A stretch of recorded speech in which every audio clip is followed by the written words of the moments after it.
What's up, everybody? This is Los Fanboys, the official movie and TV podcast of LRMonline.com. My name's Joseph Jammer Medina, and today I am joined, of course, by Dave Kozlowski. Hey, everybody. And finally, we have Explicit E for the first time on the video podcast. He may not be here for long because his internet is shit. But say hi, Eric. Hi, Eric. Hi, Eric. What did you, so if he falls off the internet, sorry. Like, we'll just have to suck it up and deal with it. Yeah. But today we're here to talk about Star Wars news. EW has been posting a bunch of Star Wars shit for the past couple days. There are about 5 or 6 big pieces, but we're going to take a couple of them and kind of delve into them. So let's go ahead and start with the Luke and Rey story. So it was divided up kind of like into chunks as to how the story will pan out for Star Wars The Last Jedi and which characters are going where. So with Luke and Rey, who are on that planet, I believe it's called Octo, where we left them off in the Force Awakens. So, David, tell us a little bit about what they had to say about Luke and Rey. So the gist of the article is, of course, we ended The Force Awakens with Rey meeting Luke for the first time, and he had nothing to say.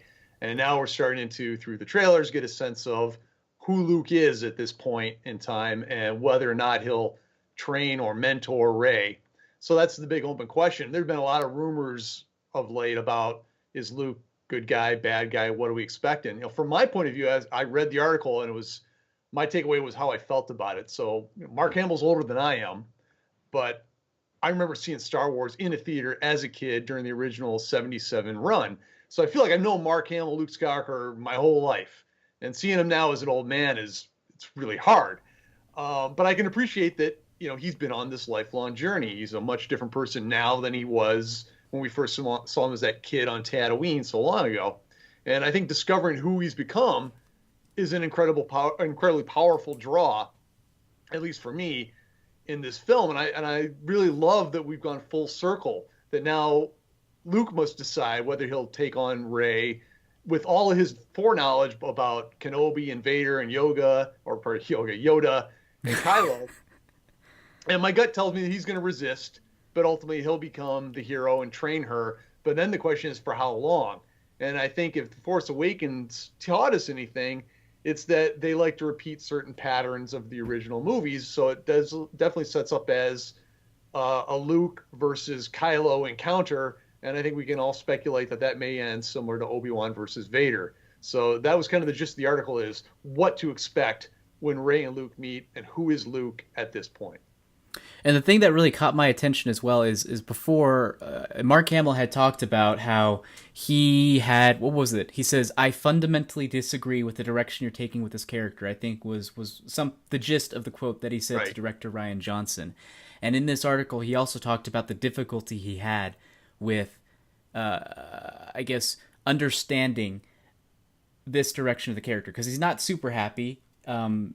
As far as we know, he thought that Kylo Ren was the chosen one and that, he'd bring balance to the Force and all that stuff. And it was obviously a mistake because Kylo Ren is now a baddie. Or maybe it wasn't a mistake. Maybe that's a part of it. But yeah, it was a big mistake, and now he has like a lot of regret for it. So I like that aspect of him, that he wasn't exactly as we left him when we saw him in Return of the Jedi. He's very conflicted and very broken and hurt, and the fact that he's not just going to be like, "Oh, sure, I'll do this," the fact that he has all this regret is really cool. What do you think, Eric? Well, it's hard to think a lot because Mark Hamill said that, and then in a later interview he said he basically retracted what he said. Yeah. But so I think based on what we have here, it's very clear that maybe that's the aspect that he had a hard time with, is that it's a lot darker than maybe he anticipated it would be. Yeah, probably, which I'm okay with. Yeah. So bring on the dark. So Finn and Rose, these are 2 characters that will be together. And for those who don't know, Rose is kind of a nobody, which we'll get into in a second. So when we last saw Finn, he got the shit beat out of him. He got a lightsaber slashed to his back. It was not good. He was left unconscious. And that was not good stuff. And we have to go back and remember that he didn't necessarily sign on to be a hero. He basically just wanted to get the fuck out of the First Order and to go off and do his own thing. And he kind of got caught up in the resistance stuff, and this trend is seeming to continue. He's sort of finding himself as a hero. So in this, based on what they said, it sounds like Finn is kind of come down or gone down as like a legend in the past however long a time in between the first and last movie, or the first and second movie. He's now kind of a legend among the general people about this stormtrooper who turned on the first resistance or the first order, and managed to help the resistance in destroying Starkiller Base. And so he's torn because he wants to get out. He wants to leave. He got hurt and he's done. But then he meets Rose, who is this mechanic, and this kind of nobody person, as I said, and she really looks up to him. And I guess it's about him trying to find his inner hero once again, and them kind of going off on a mission to a casino planet called Canto Bight. David, what do you have to say about this little arc with Finn? How did it strike you? Well, it's funny. Everybody pays attention to the Jedi's and the lightsabers and the Force and all the really cool stuff from Star Wars. But to me, Star Wars is always the heartbeat of Star Wars. And what's always resonated for me is the working class struggle kind of against big government, right? You got mechanics and farmers and smugglers and bounty hunters and soldiers.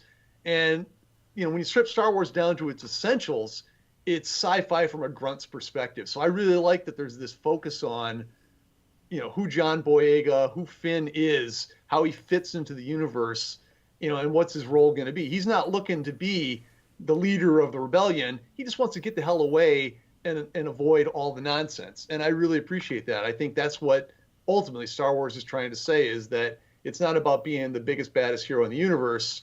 It's about making your corner of the universe really important and matter to you. So I like that it's an individual, personal journey. What do you think, Eric? Yeah, I think there's like a lot of similarities between him and Han Solo. It's like this recreation of, I'm not going to say the same character, but Han Solo is hired to, be a pilot basically, and he gets caught up in all the, Star Wars drama or galactic drama. And then, so it's like the same character, and now obviously Han's dead. So are they just like passing the torch off to Finn, saying, okay, well, you're going to play this character now. So, because it was the same thing with Han. He didn't give a shit about so many things. And it was like Leia had his, love interest. So now Finn's basically taking on the same role. I think his is a little bit more heroic than maybe Han's was, in the sense of, he seems like he cares more, even though, like, as to where like Han's character didn't care. He played it off like he didn't give a shit at all. Yeah. So I think Finn's character has a little bit more of a heart, and it's like David said, he's just seeing like what he can do. And does Finn really have a purpose, or was his purpose to escape to the Outer Rim, and then he gets there and doesn't know what the hell to do? Well, I think his purpose was to get out of the way, get as far away as possible so he could survive. I think that was his purpose. Yeah, but like, so then even after after you're done getting far away and surviving, what do? He doesn't really have a purpose. He was a stormtrooper, and I mean, to me, it was just this. He's definitely got a lot of correlation aspects of his character to Han Solo. Yeah, I like the analogy of Han Solo because you're exactly right. It wasn't until the end of Star Wars, the very first one, where Han had something to care about. When he finally cared about something, then he got engaged. And I think the same thing is true of Finn. What does he care about? We don't know yet. And I'm interested to find that out, because you're right. If he's going to pass the torch, then he's got to stand for something. Yeah. Right. I think it is, a lot of, like, I think George Lucas said this, that he thinks of Star Wars as, and I probably need to get this fucking wrong, but like as like a music, and how the choruses, or something about the choruses, something about the verses, or something kind of hitting the same notes, and how there are repetitions in those verses. Like, we see the same aspect of one trilogy here to another trilogy here to another trilogy here. So the fact that we do see those similar notes makes a lot of sense, and I'm pretty sure that that's probably somewhat intentional. It's about hitting the same things, except making them different enough to make them exciting, and still changing it up enough. I mean, that's every movie in a nutshell. Because what is the old adage that there's like, what, 7 stories ever? And It's just about changing them enough to the point where people are, their minds are stimulated. Yeah, and there's also the similar. I mean, Han didn't necessarily not get the shit kicked out of him. I mean, he was frozen. He was frozen. That's true. So it's almost like, well, instead of freezing Finn, we'll just make him get burned and blasted or hit and all this, and same aspects. Yeah. So apart from that, there are a couple things that I thought were worth mentioning. First, I want to talk about Princess Leia, or Carrie Fisher, General Leia. Obviously, it was sad last year, or earlier this year, or late last year, when she passed away, and they had to quickly rewrite Episode 9 in order to make sure that she was no longer in it, out of respect for Carrie Fisher herself. However, that is not to say that we're going to get any closure out of her on this one. Director Rian Johnson said that there's no way that we could have known this would have been the last Star Wars movie she would be in. So it's not like we made the film thinking that we were bringing closure to the character. But watching the film, there's going to be a very emotional reaction to what she does in this movie. Eric, what do you have to say about that? Well, I wasn't necessarily for them. I'm glad that they wrote her out of it instead of just making her CGI like they do with everybody else. But aren't they doing that a little bit with this film, or did they have? As far as we know, no. No. So well, that's good. So I'm glad that they wrote her out of it. But then there was also this part of me that kind of wanted to see her, like, somebody else take the torch of her role, because there's so many actresses who could and probably want to. And so as long as they're not writing her into anything else and she's dying or something, and I mean, I'm assuming that that's what's going to happen. I'm sure it's going to be pretty emotional, especially because of the real circumstances. I don't know, like you said, if they're going to do it in this one or if they'll just lead it up to that by the end of this one. It's just, there's so many, I don't know. There's just so many questions. David, what about you? Yeah, death has always been a weird thing in the Star Wars universe. When Obi-Wan Kenobi was killed by Vader, he just disappeared in a puff of dust, and Han Solo died abruptly. You didn't really have time to appreciate it or really contemplate it. And now you've got Carrie Fisher dying in between films. So I really don't know how they handle it, but past experiences, the Star Wars movies haven't handled this well. So I'm a little apprehensive as to how they handle it, but I'm sure with all the thought they put to it, they'll handle it as delicately and as, considerately as possible.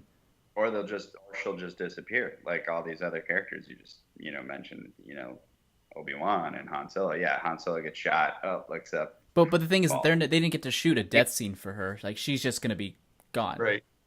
They planned for him to disappear. And Obi-Wan came back later as a Force ghost. So there was some closure there. But this one is just like, she's just not going to be around anymore, which is a bit odd. Well, that's the funny thing, too, is that Leia has always been alluded to, of course, Luke's sister, but her Force powers haven't really been explored much. So that does beg the question, if she has the Force in her, does she not get to come back as a Force ghost? I mean, it sounds like they're not going to do it, but how do they explain that too? Ghost? Is she going to be a Force Probably ghost? not. Probably not, because she probably didn't get exposed to whatever the hell Qui-Gon Jinn did in order to make that happen. That they really didn't delve into, even with the movies, the prequels. But yeah, but there are more articles that they cover, so be sure to check out lrmonline.com to get the full coverage of all the Star Wars stuff from EW. So that brings us to an end of Los Fanboys. Where can the people find you, David?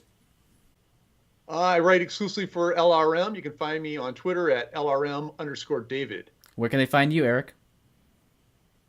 They can find me at LRM_explicit_E, or you can find me on Instagram at Mr. Turd Sandwich. And of course, you can find all my stuff at lrmonline.com, and you can also check out the Facebook page at facebook.com/LosFanboys, and follow the Twitter account at twitter.com, or not twitter.com, just at LRM_exclusive. That about wraps it up for today. We'll see you tomorrow for an editorial version of Los Fanboys, where we'll be talking about Netflix.